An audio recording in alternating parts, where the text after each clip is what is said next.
programa Espírita A Vida no Mundo Espiritual, a palavra de Monteiro, estudo das obras de André Luiz, livro psicografado por Francisco Cândido Xavier, Os Mensageiros, apresentação de Silva Almeida, do Rio de Janeiro, transmissão da Web Rádio Cristo Consolador.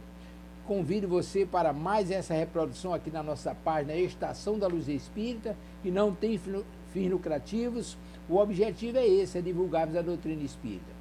Queremos agradecer a sua companhia, muitíssimo obrigado mesmo, e vamos a essa obra-prima, A Vida no Mundo Espiritual. Muito obrigado pela sua companhia.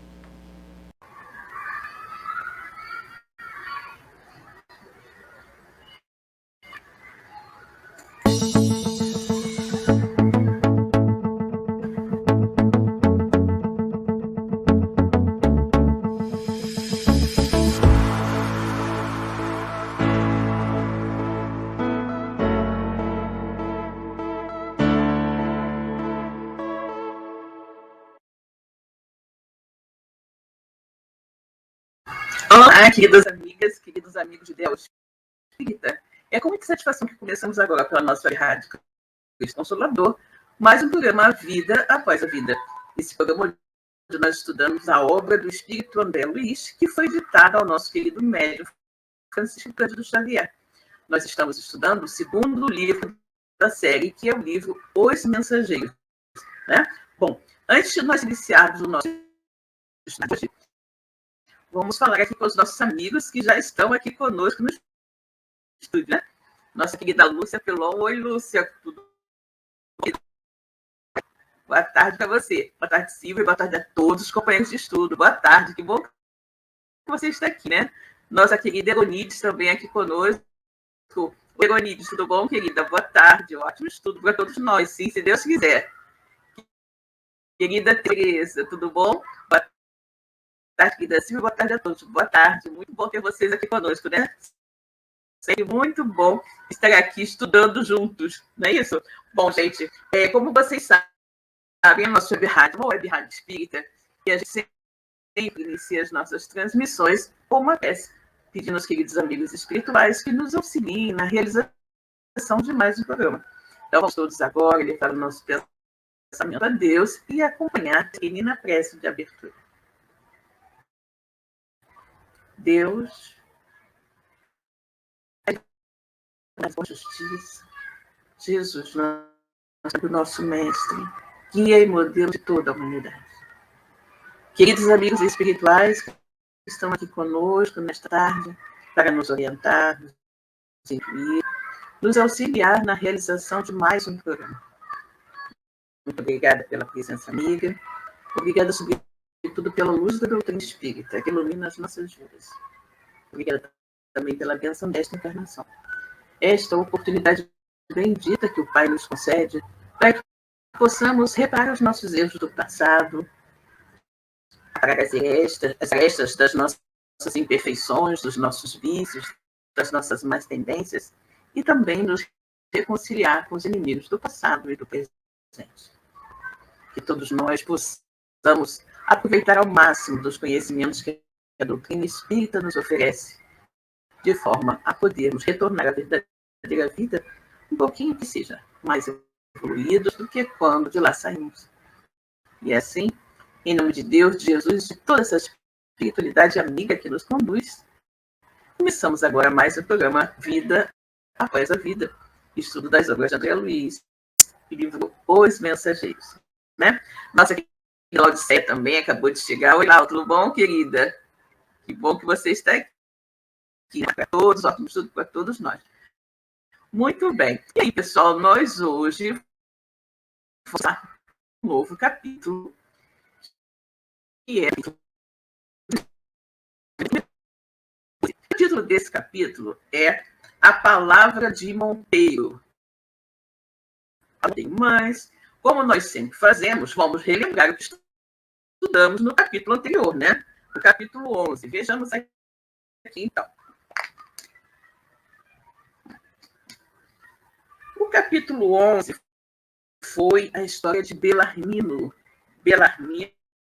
o doutrinador. Veja, então, o que aconteceu, né?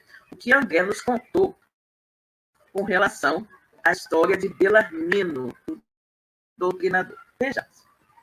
Nesse capítulo, André analisa a grande missão de quem se dedica à prática e ao estudo do intercâmbio mediúnico e à tarefa de doutrinador.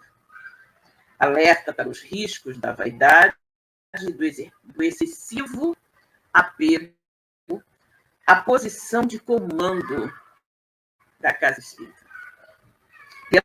Belarmino lembra Jesus como doutrinador divino e confessa que não o soube seguir. Relata ter sido preparado em nosso lar com o endosso do ministro Gideão, para na cruz veicular luzes evangélicas entre os irmãos dos dois planos da vida e amparar organizações mediúnicas espíritas. Encarnado, assume o comando de uma instituição destinada à divulgação do espiritismo, mas que envaidece com a posição, passando a exigir que médiuns e espíritos estejam a serviço do seu caprichoso cientificismo, não levando em conta a verdadeira finalidade do intercâmbio mediúnico.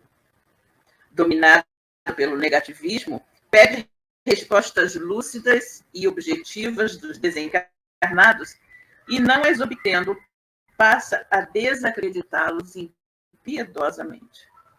Envereda pelo caminho da politicália, enriquece financeiramente e desencarna em lamentável condição espiritual. Bom, isso foi o que nós estudamos na semana passada, não é? Quando André teve a possibilidade de, naquela reunião, onde estavam diversos espíritos que haviam fracassado no exercício da sua mediunidade, ele pôde, então, conversar com Belarmino, que, quando encarnado, foi dirigente de uma casa espírita e, nas sessões mediúnicas, desempenhava a tarefa de doutrinador. Mas, infelizmente, ele não conseguiu realizar a sua missão como esperado, né? Bom, então agora vamos iniciar o nosso primeiro capítulo, mas antes de dar nossa boa tarde aqui para a Márcia ali. Oi, Márcia, tudo bom, querida? Boa tarde, Silvia, a todos. Boa tarde, querida. Você aqui conosco, né? Então vamos lá, gente. Capítulo 12, a palavra de Monteiro. Os ensinamentos aqui são variados. Fora o amigo de Belarmino quem tomara a palavra, mostrando agradável maneira de dizer, continuou. Então, Monteiro é amigo do Belarmino, né? Belarmino já contou a sua história, agora ele contar dele, vejamos. Há 3 anos sucessivos, vem diariamente ao centro de mensageiros, e as lições são sempre novas. Tenho a impressão de que as bênçãos do Espiritismo chegaram naturalmente ao caminho dos homens. Se minha confiança no Pai fosse menos segura, admitiria essa conclusão. É bem interessante isso, né, que ele está falando. Muitas vezes a gente vê tantas pessoas que ainda se negam a acreditar nas verdades espíritas, né? E mesmo aquelas que estão dentro das instituições espíritas ainda parecem não ter entendido muito bem a mensagem, que eu não estranho realmente essa questão aqui. É, né? Muito interessante que o Monteiro está dizendo, né? Tenho a impressão, né, ele está dizendo que há 3 anos ele vai lá no centro de mensageiros diariamente e que tem sempre uma coisa nova para ouvir, ou seja, tem sempre algum médium falido a contar a sua história. Né? Tenho a impressão, ele diz aqui, tenho a impressão de que as bênçãos do Espiritismo chegaram prematuramente ao caminho dos homens.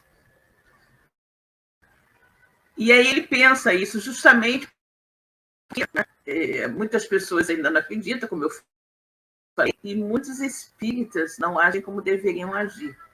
Né? E aí fica pensando, né, que as bênçãos espiritismo chegaram muito cedo para os homens, não estavam devidamente preparados para essa revelação.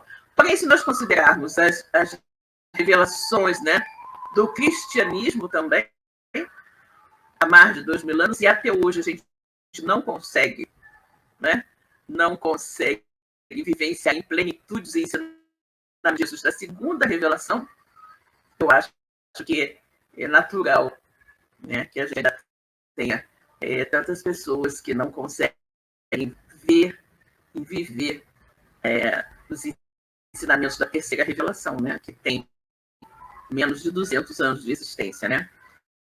E aí ele diz uma coisa muito importante. Se a minha confiança no Pai fosse menos segura, eu admitiria essa hipótese, ou seja, de que o espiritismo chegou cedo demais para a humanidade. Só que nós sabemos que nada ocorre sem a permissão de Deus, né?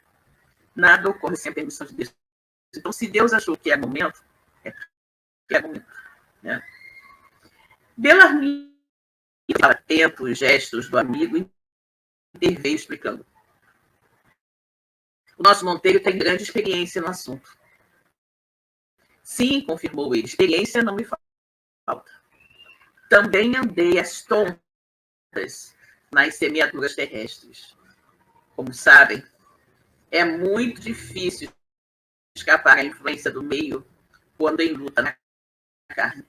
São tantas e tamanhas as exigências dos sentidos em relação com o mundo externo que não escapei igualmente a doloroso desastre, né? Então, nós estamos vendo aqui, né, que o Monteiro, ele visita, né, há 3 anos, ele visita diariamente, né, diariamente o Centro de Mensageiros, diariamente ele encontra pessoas novas, ou seja, novos médios falidos, e aí chega a pensar aquilo, né, que o espiritismo teria chegado cedo demais para a humanidade. Mas, por outro lado, ele diz de imediato, se a minha confiança no Pai não fosse, né, se minha confiança no Pai fosse menos segura, eu admitiria essa conclusão. Admitiria que realmente chegou cedo demais. Foi aquilo que eu falei, né? Deus sabe de tudo. Nada ocorre sem a sua permissão. E se Deus permitiu que nós soubéssemos essa grande verdade, né, da terceira revelação, agora é porque a gente, né, podia saber, né? E aí ele vai, Bellarmine vai, aliás, Monteiro vai e fala que ele também faliu, né? Também andei às tontas nas semeaduras terrestres. Como sabem, é muito difícil escapar à influência do meio quando na luta na carne. São tantas e tamanhas as exigências dos sentidos em relação com o mundo que não escapei igualmente a dor que também faliu, né? Faliu. Mas como indaguei interesse em consolidar conhecimentos? É que a multiplicidade dos fenômenos e as singularidades mediúnicas reservam surpresas de vulto a qualquer doutrinador que possa mais raciocínios, vejamos aqui, que possua, desculpa, é que a multiplicidade de fenômenos, o André está perguntando como foi que ele faliu, né? E ele está dizendo, é que a multiplicidade de fenômenos e as singularidades mediúnicas reservam surpresas de vulto, grandes surpresas, a qualquer doutrinador que possua mais raciocínios na cabeça que sentimentos no coração. Em todos os tempos, o vício intelectual pode desviar qualquer trabalhador mais entusiasta que sincero. E foi o que me aconteceu. Olha que interessante o que ele está dizendo aqui, né? Em todos os tempos, o vício intelectual pode desviar qualquer trabalhador mais entusiasta que sincero. E foi o que me aconteceu. Vejamos aí, nossa Euronides. A Cídia também chegou aqui agora. Como vai, querida? Boa tarde, Cídia. Euronides, observação, vejamos. Eu já pensei nisso, porque vemos muito. É verdade, Euronides, mas como eu comentei, interessante, né? Como eu comentei, o cristianismo veio há muito mais tempo, né? Há muito mais tempo que o espiritismo veio o cristianismo trazido por Jesus. E até hoje a gente não consegue vivê-lo em plenitude, né? Então, eu acho que se trata de essas revelações acontecerem, né? No momento em que nós, né, na nossa pequenez, achamos que ainda não estava pronto, é um sinal, mais um sinal da grande misericórdia de Deus. Foi por isso que Jesus disse: ouçam os que tiverem ouvidos de ouvir e vejam os que tiverem olhos de ver. E a gente pode estender essa colocação de Jesus a tudo, né? A todos os quadrantes, né? A todos os campos de atuação da humanidade, né? A gente pode estender essa palavra. Ou seja, só verá quem tiver olhos de ver. Só ouvirá quem tiver ouvido de ouvir. Ou seja, quem tiver capacidade de absorver aquela realidade que considerar ver e ouvir. Né? Mas a gente, por não estar a humanidade toda nivelada no mesmo padrão moral e intelectual, Deus não privou as pessoas de determinados conhecimentos, né? Algumas pessoas podem conhecer a doutrina e não querer se aprofundar, né? Não acreditar, ouvir falar, e não se interessar, e não acreditar, e não aceitar, negar veementemente os postulados espíritas. Outras podem conhecer, mas não viver. Muitas outras podem conhecer e viver. Então, Deus, na sua infinita misericórdia, não privou estes que conheceram e viveram desse conhecimento maravilhoso. Né? Então, é muito interessante a gente pensar nisso. É porque a humanidade não está toda nivelada da mesma forma. Mas se alguns já têm capacidade de absorver o ensinamento, Deus então permite que a gente saiba. Né? E é muito lindo isso, né? É muito, muito bonito a gente pensar em mais um exemplo da infinita misericórdia de Deus conosco, né? Oi, Nora, tudo bom? Que bom que você chegou, né? Muito bem.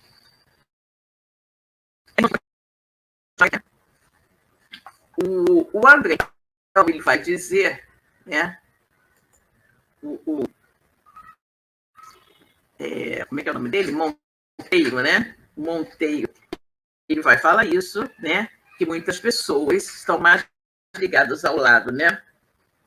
Possuem mais raciocínio na cabeça do que sentimento no coração, né? Mais raciocínio na cabeça que sentimento no coração. E ele diz que esse vício intelectual pode desviar o trabalhador mais entusiasta do que sincero, né? Da sua verdadeira missão, né? E aí, depois de ligeira pausa, prosseguiu. Não preciso esclarecer que também parti de nosso lar no outro tempo em missão de entendimento espiritual. Não ia para estimular fenômenos, mas para colaborar na iluminação de companheiros encarnados e desencarnados. O serviço é imenso. Nosso amigo Ferreira pode dar testemunho por quanto partimos quase juntos. Recebi todo o auxílio para iniciar a minha grande tarefa e intraduzível alegria me dominava o espírito no desdobramento dos primeiros serviços. Olha que interessante, Monteiro também foi estudante de nosso lar, também se preparou durante longos anos, né, para chegar na Terra e desenvolver a mediunidade. Ele tinha, né, a tarefa, ele diz que não foi para estimular fenômenos, mas para colaborar na iluminação de companheiros encarnados e desencarnados. E ele diz: minha mãe, que se convertera em minha devotada orientadora, instalara-se no espírito. Sob meu controle direto estavam alguns médiuns. Aliás, desculpe. Ele diz: minha mãe, que se convertera em minha devotada orientadora, não cabia em si de contente, exatamente, eu li errado. Não cabia em si de contente. Enorme entusiasmo instalar-se no espírito. Sob meu controle direto estavam alguns médios de efeitos físicos, além de outros consagrados à psicografia e à incorporação.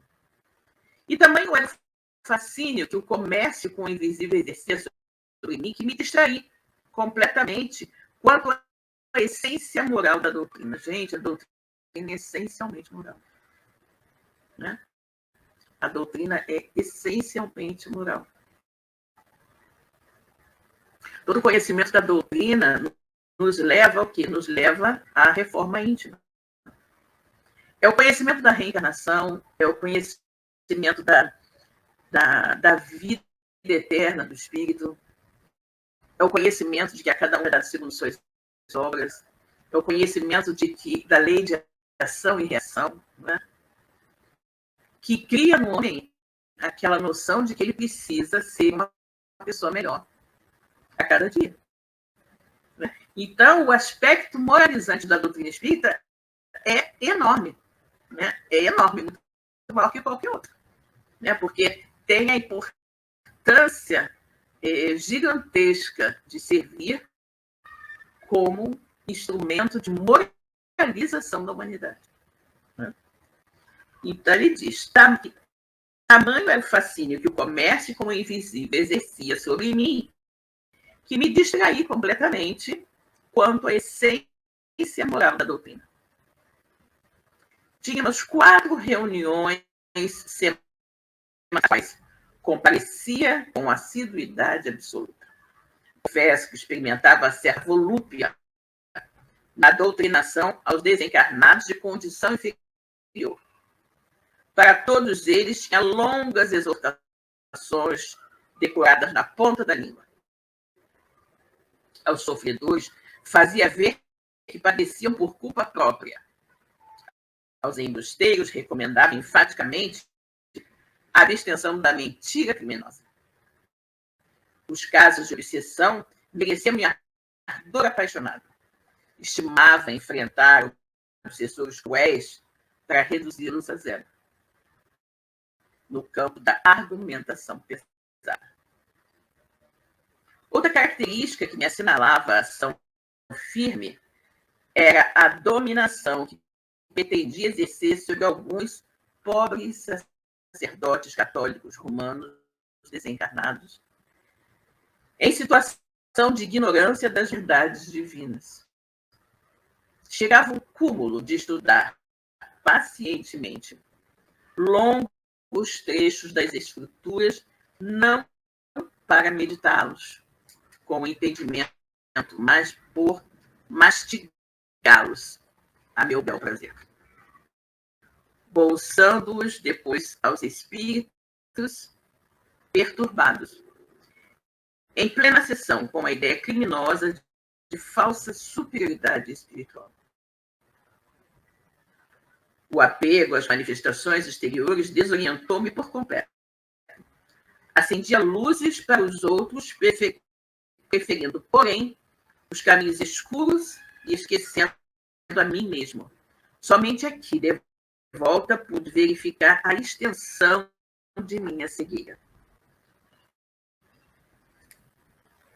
É muito interessante isso aqui, né? Pelo que ele está dizendo, né? Ele se comprazia, né? E dá meio que lições de moral aos espíritos falando que eles estavam naquela situação por culpa deles mesmos, que eles tinham contribuído para ficar daquele jeito. Ele diz que, inclusive, né, com relação a espíritos desencarnados de sacerdotes católicos, ele parecia ter uma satisfação maior em meio que ficar disputando conhecimentos com esses espíritos. O pobre do Monteiro não havia entendido que o nosso objetivo maior nos intercâmbios mediúnicos, nos intercâmbios com os espíritos desencarnados, é a prática da caridade. É acolher aqueles irmãos, esclarecê-los, buscar mostrar para eles que apenas através do amor e do exercício da caridade, do perdão, que nós conseguiremos curar a nossa paz e a nossa felicidade. E não é através de atitudes grosseiras, arrogantes e prepotentes, tentando humilhar o espírito, que nós iremos fazer isso da maneira correta. Né? A espiritualidade sempre está nos concitando a espíritos que são seres humanos como nós, só que estão desprovidos do corpo físico, e como seres humanos eles são suscetíveis a ter simpatias e antipatias, né? A ter raiva e sentimentos de amorosidade para conosco, da mesma forma, nós temos que tratá-los como seres humanos que são. Ninguém vai chegar perto de um encarnado e vai querer dar uma lição de moral apontando erros, porque vai receber um chega para lá do encarnado no mínimo, né? Então, nós temos que tratar os espíritos com o mesmo respeito, a mesma consideração. E temos que ver em muitos deles espíritos doentes, né? Espíritos doentes da alma que muitas vezes cometeram muitos enganos e que agora estão sofrendo, e que nós não temos que usar esses enganos desses espíritos, né, na sua trajetória terrena, como uma forma de espezinhá-los e diminuí-los. Temos que lembrar daquilo que Jesus falou, né, com relação à mulher adúltera que foi levada para ser apedrejada. Jesus falou: aquele que estivesse em pecado tinha que a pedra. Quem de nós pode dizer que nunca errou, não é?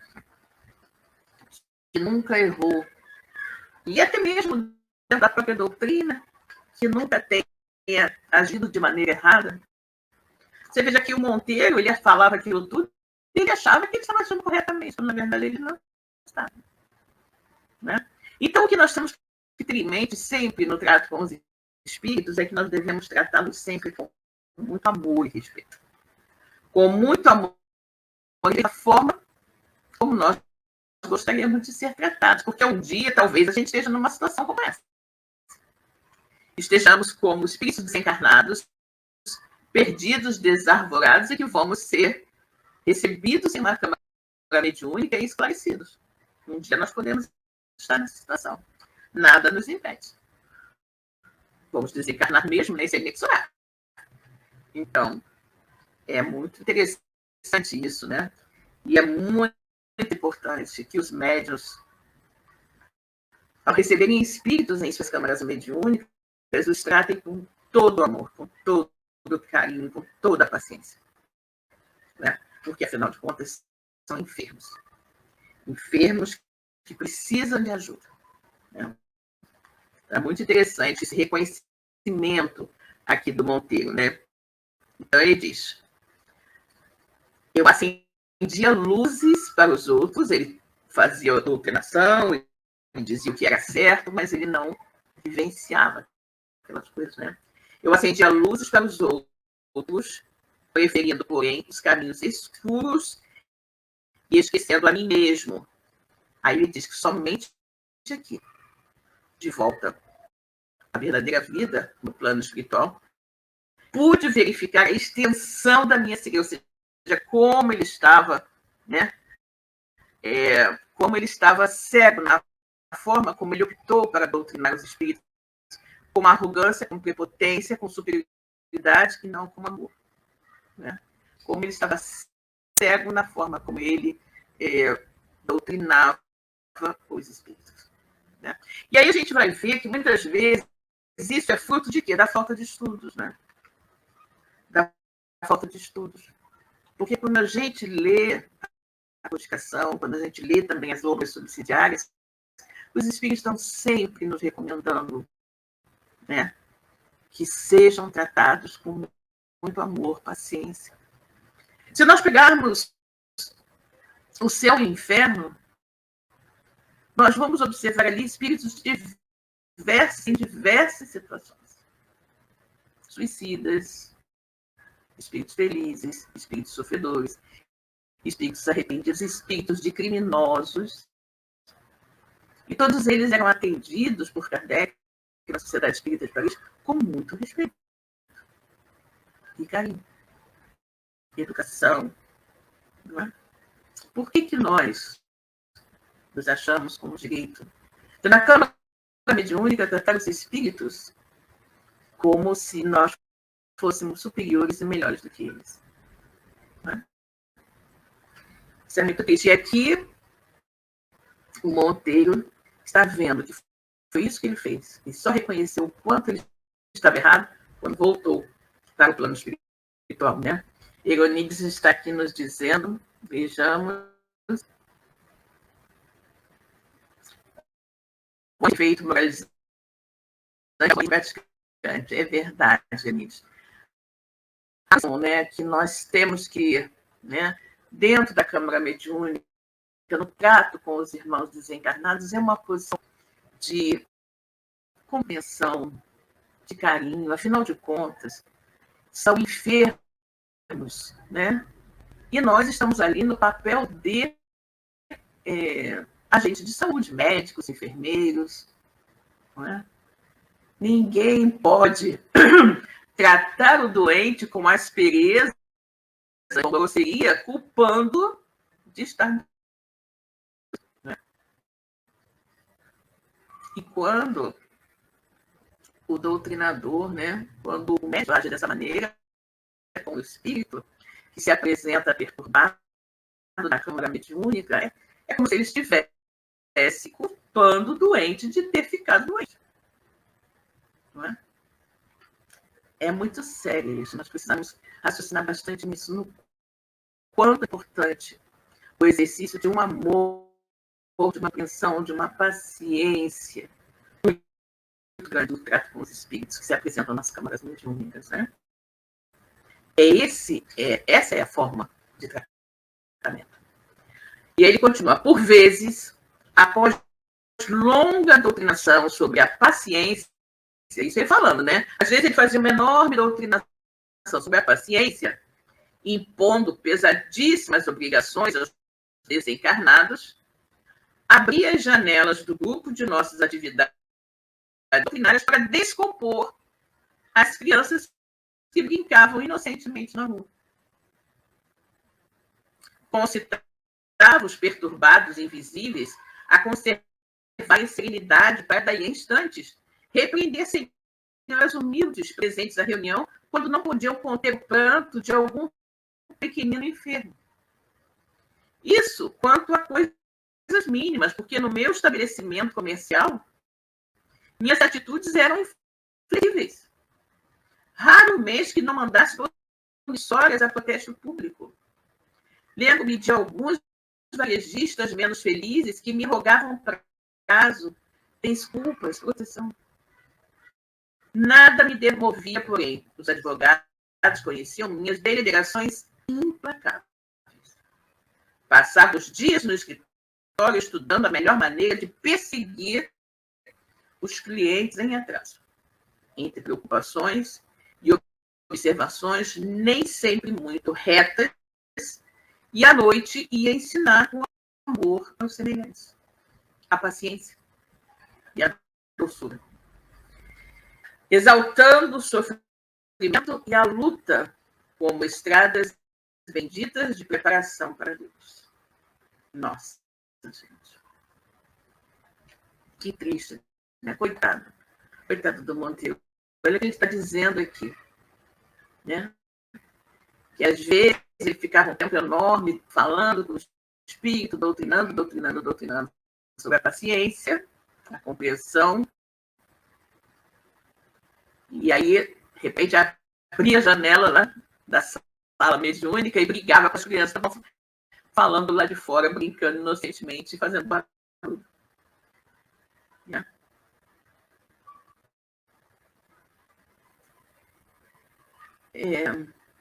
Depois ele dá o exemplo, né, de que ficava falando com os espíritos também, para serem pacientes, condescendentes, né, conservar a serenidade. E aí perdia a paciência e reclamava com as mães que estavam com seus bebês, com suas crianças, na não é? E aí ele diz ainda, né, que no seu estabelecimento comercial, né, ele era agradável com aquelas pessoas que deviam, né, que se atrasavam nos pagamentos. Ele não tinha misericórdia, ele não dava prazos, ele não esperava, ao contrário. Ele piedosamente executava as promissórias sem querer saber de nada, né? De nada. Não se compadecia da situação, não saber como elas estavam, não auxiliá-las naquele transe difícil. Era implacável. Ficava muitas vezes, como ele diz aqui, né, buscando maneiras de perturbar mais ainda. E aí, de noite, ele ia à casa espírita ensinar amor, paciência, doçura, exaltava o sofrimento como caminhos que nos preparam para Deus. Isso aqui é triste, né? É muito triste.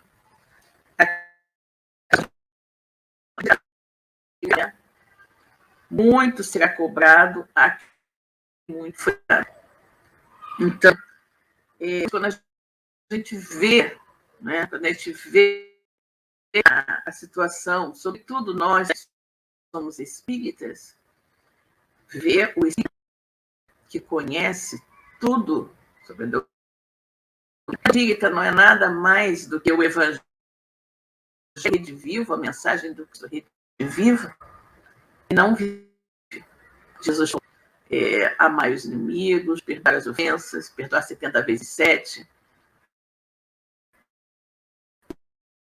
Pessoas, não é? Oferecer a outra face, não fazer aos outros aquilo que não gostaríamos que fizéssemos. E ele aqui, como espírito, ele era inflexível, implacável, era incapaz de auxiliar quem quer que fosse. Ou seja, tudo que ele dizia, ele só tinha as palavras, aqueles ensinamentos nos lábios, e não na mente, nem no coração. E ele, como ele diz aqui, né, andava cego. Não conseguia perceber que a existência terrestre, por si só, é uma seção permanente. Olha isso, gente. A existência terrestre é uma seção permanente. Talhava o espírito de meu modo. Toda a proteção e garantia para mim e valiosos conselhos ao próximo. Olha isso. Não conseguia, andava cego, não conseguia perceber que a existência terrestre, por si só, é uma seção permanente. Talhava o espiritismo ao meu modo, ou seja, ele vivia o espiritismo como ele queria, do jeito dele. Toda a proteção, toda a garantia para ele e valiosos conselhos para o próximo. Ao demais disso, não conseguia retirar a mente dos espetáculos exteriores, das manifestações espíritas. Ele estava sempre focado mais nas manifestações, nos fenômenos, né?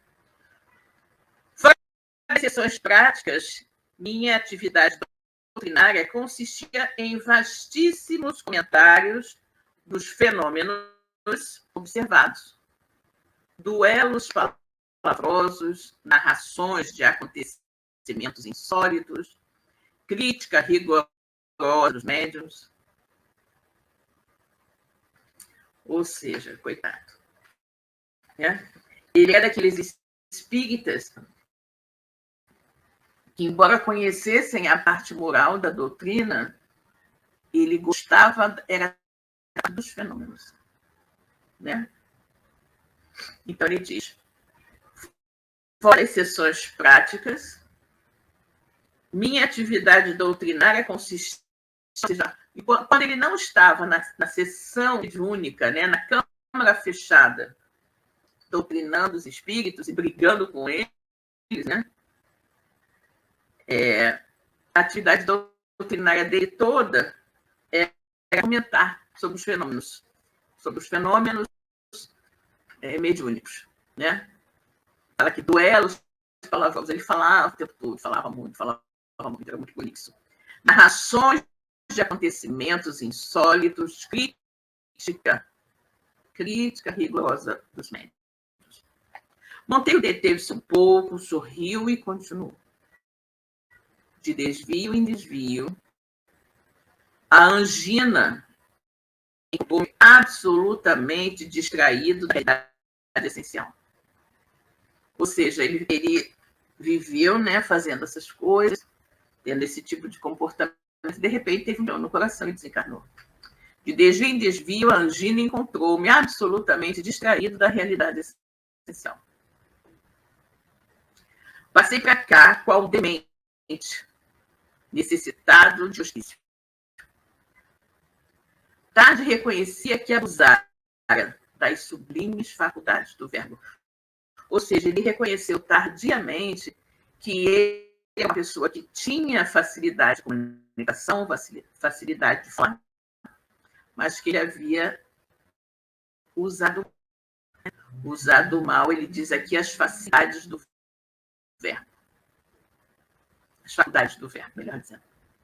Como ensinar sem exemplo, dirigir sem amor. Como ensinar sem exemplo, dirigir sem amor. Entidades perigosas e revoltadas aguardaram minha saída do plano físico. Então, vamos lembrar de todos os espíritos que ele passou assim, tipo uma descompostura, né? Os espíritos que ele atendeu nas câmaras mediúnicas e que ele não demonstrou nenhum amor nem compreensão. E ele diz aqui, né, que entidades, e ele fala, quando ele pegava um obsessor e tudo mais, que ele tentava fazer aqueles duelos de palavras com o obsessor, meio tentando humilhá-lo, né? E esse espírito não melhorou em nada, né, com esse tipo de conversa, de diálogo. E aí, simplesmente, ficou aguardando, você vai chegar aqui desse lado, né? E ele fala, entidades perigosas e revoltadas aguardaram minha saída do plano físico. Sentia, porém, comigo o singular fenômeno. Meu raciocínio pedia socorro divino, mas meu sentimento agarrava-se a objetivos inferiores. Minha cabeça dirigia-se ao céu em súplica, mas o coração colava-se à terra. Nesse estado triste, vi-me rodeado de seres malévolos que me repetiam longas frases de nossas sessões. Com atitude irônica, recomendavam-me serenidade, paciência, perdão às alheias ofensas. Perguntavam-me igualmente por que me não desgarrava do mundo, estando já desencarnado. Vociferei, roguei, gritei, mas tive de suportar esse aumento por muito tempo. Olha o que ele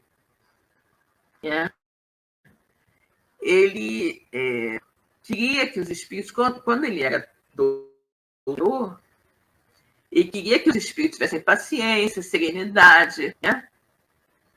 Compreensão, perdoassem as faltas dos outros e tudo mais. Só que ele apenas ele não vivia essas atitudes, né?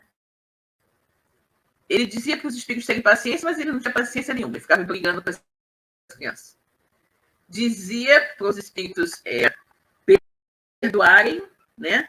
Perdoarem, serem serenos, perdoando e tudo mais, serem compreensivos. Ele ficava brigando com as mães, cujas crianças estavam choramingando. Ele dizia para perdoar, mas ele não perdoava o mínimo de seus clientes que não lhe pagassem em dia. Ou seja, tudo que ele dizia para os espíritos, ele não fazia. Ou seja, ele apenas repetia os ensinamentos, mas os ensinamentos não penetravam o seu coração. Né? Ele conhecia os postulados espíritas, conhecia. Divulgava os postulados espíritas, divulgava. Mas viver, ele não vivia. E assim, ele vivia exatamente aquela história do faço o que eu digo, não faço o que eu faço. Ele recomendava tudo de correto para os espíritos que ele doutrinava na sessão mediúnica, mas para ele mesmo, ele não usava aquelas recomendações. Né?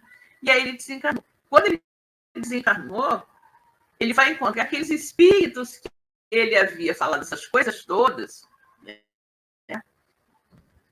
Como uma obrigação, como uma posição, os espíritos vão lá guardá-lo e falar para ele a mesma coisa que ele falava, né? Falar para ele exatamente a mesma coisa. Ele diz aqui, né? Que ele tentava orar, né? O raciocínio, a mente dele pedia socorro a Deus, mas o sentimento dele estava agarrado às coisas terrenas. Olhava para o céu, né? Suplicando ajuda, mas estava lá da terra. Ou seja, mostrando aqui uma duplicidade de posições. Faz uma coisa, mas quer outra. Né?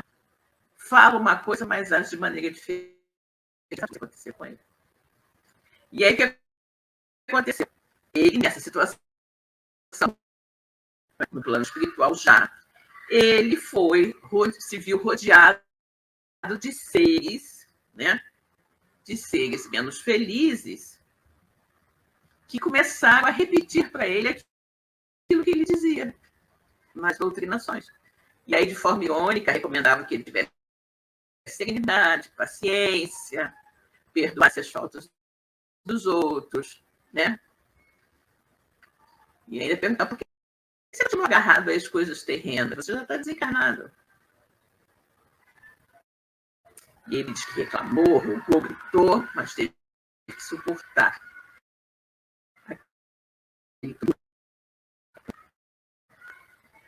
Quando os sentimentos de apego à esfera física se atenuaram, somente quando ele se desapegou, diminuiu o apego que ele tinha às coisas da matéria, né? A comiseração de alguns bons amigos me trouxe até aqui.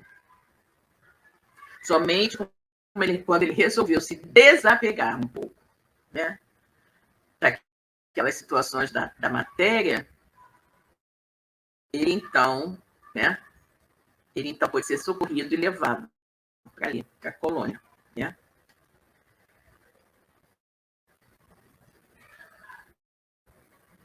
Imagine o irmão que meu espírito infeliz ainda estava revoltado.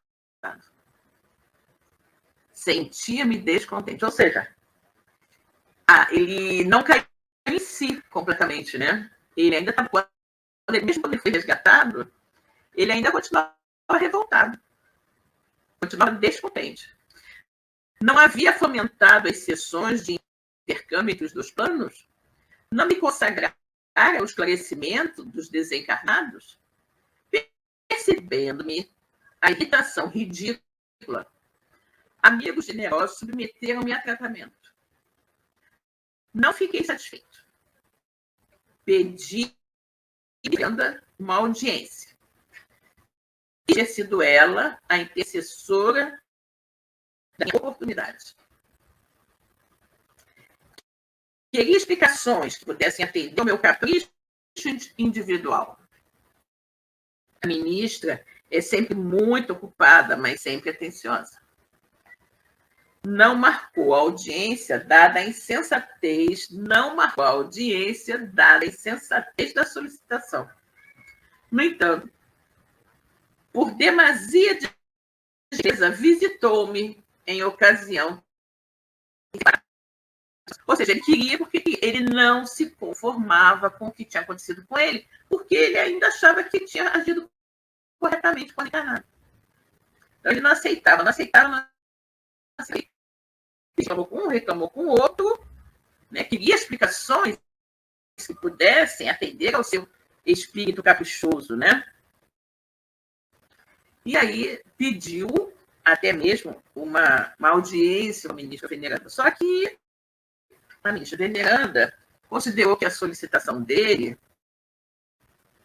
era muito insensata, né? Não tinha uma razão assim de ser.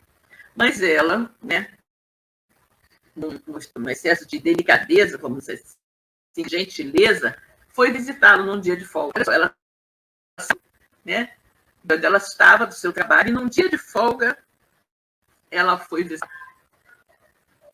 E ele disse: crivei os ouvidos de orientações e chorei amargamente, e durante 2 horas ouviu-me a benfeitora por um prodígio de paciência evangélica. Ou seja, ela não concedeu a ele uma entrevista, porque ela não tinha tempo para isso, mas no dia da sua folga, do seu descanso, ela visitava. E assim que ela chegou, ele começou o rosário das lamentações.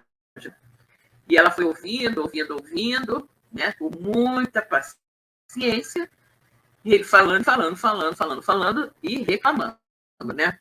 Ana Maria, tudo bom com você? Que bom você chegou, né? Exatamente. Estamos no nosso estudo. Ok, então.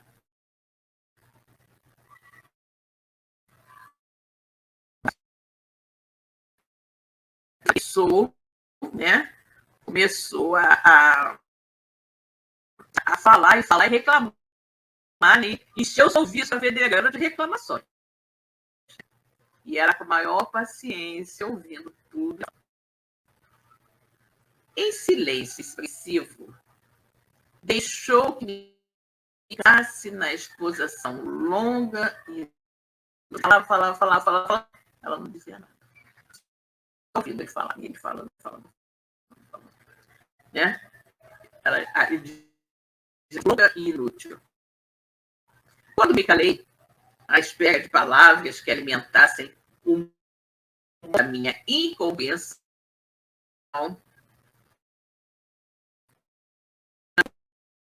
Monteiro, meu amigo,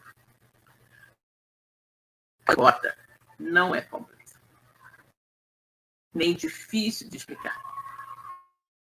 Entregou-se você excessivamente ao espiritismo prático, junto dos homens, nossos irmãos, mas nunca se interessou pela verdadeira prática do espiritismo, junto de Jesus, nosso mestre. Nesse instante, Monteiro fez longa pausa, pensou nos momentos e falou comovido. Desde então, minha atitude mudou muitíssimo, entendeu? Aturdido com a lição profunda, respondi, mastigando palavras como quem pensa mais para falar menos. Sim, estou procurando compreender. E aí a gente vai chegar àquela conclusão, né, que nós já vimos, conhecer e divulgar o espírito não basta. É necessário, né, viver os ensinamentos espíritas no nosso dia a dia. Né? Então, a gente vem, faz um trabalho, faz uma palestra sobre paciência, perdão das ofensas e tudo mais, e dentro da própria casa espírita, a gente não tem paciência com os nossos companheiros de ideal. né? A gente não perdoa depois da briga.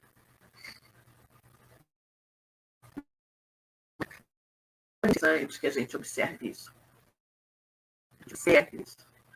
Porque nós não podemos, né? Não podemos unicamente conhecer a doutrina e querer passar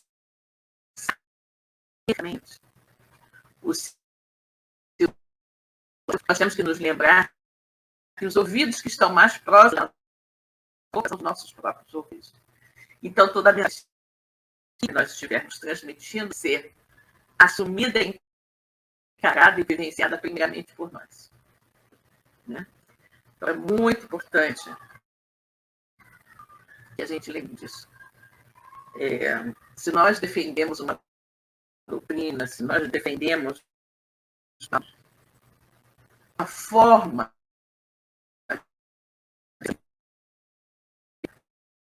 precisamos viver dessa forma.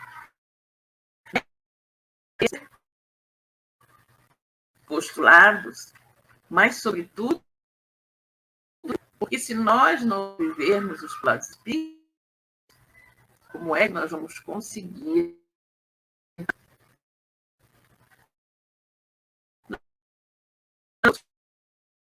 quando nós vivemos e ensinamos e transmitimos os conhecimentos? Ótimo. Mas quando nós efetivamente apenas falamos e não dizemos vivenciamos e não vivenciamos, está sendo incoerente. Estamos sendo incoerentes. Porque nós, não apenas a doutrina de Cristo, no nosso dia a dia. Né? É por isso que aquela frase de Jesus, né, muito será cobrado a quem muito faz, é extremamente importante para todos, né? Extremamente importante para todos nós. Muito nos é dado por Deus, por Jesus, pelos amigos espirituais, não é? Através desses ensinamentos. Então, para nós, a responsabilidade é imensa, porque nós sabemos tudo. Quem somos, de onde viemos, para onde vamos, principalmente.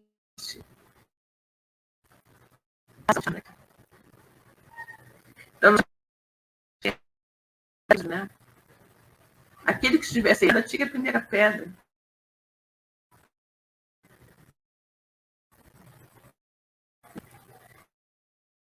Aí a gente, olhando, falando das... Porque nós também cometemos. Né?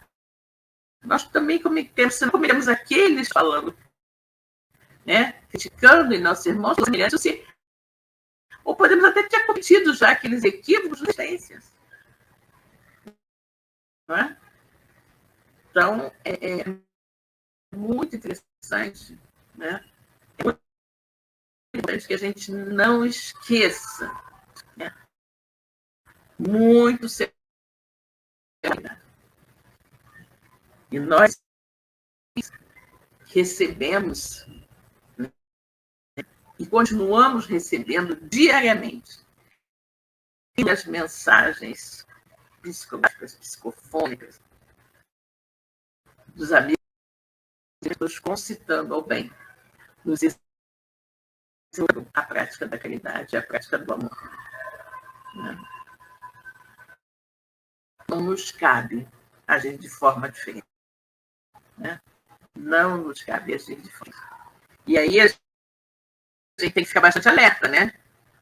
Com esses mensageiros chama muita atenção com relação a comportamentos menos felizes de médicos, nos chama muita atenção com esses exemplos de médicos que estiveram trabalhando e foram treinados em nosso lar para desempenhar corretamente que chegaram aqui saíram.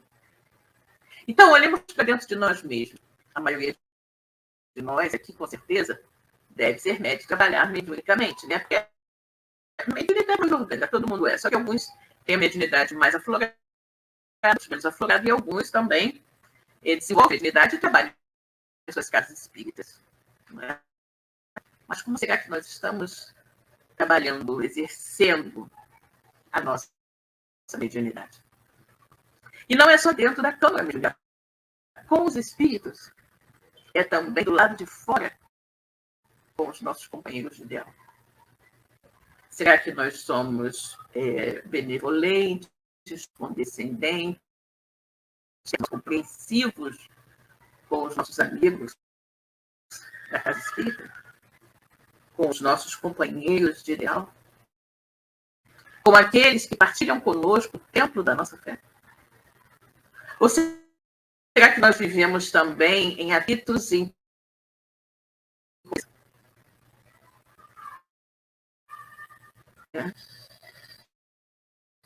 transitórias, por louros efêmeros, vantagens efêmeras, passageiras, transitórias, e absolutamente no plano espiritual. Né? Então, pensemos nisso. Reconhece o verdadeiro espírita pela sua transformação moral e pelos esforços que faz para domar as suas más tendências. Né? Bom, meus queridos, chegamos ao final do nosso estudo, né? A nossa querida Márcia Liga está aqui nos colocando. Vejamos. Obrigada, exatamente. Eunides também aqui colocando, vejamos.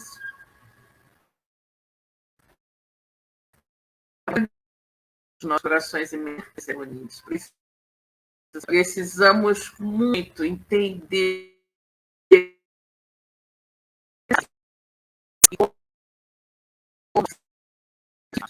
né? Não basta conhecer, é muito fácil. O difícil está na vivência dos postulados espíritas, que outra coisa não são, que a revivência do Evangelho de Jesus. Então, queridos, uma boa noite para todos. Fiquem com Deus e até a próxima semana. Tchau. Tchau.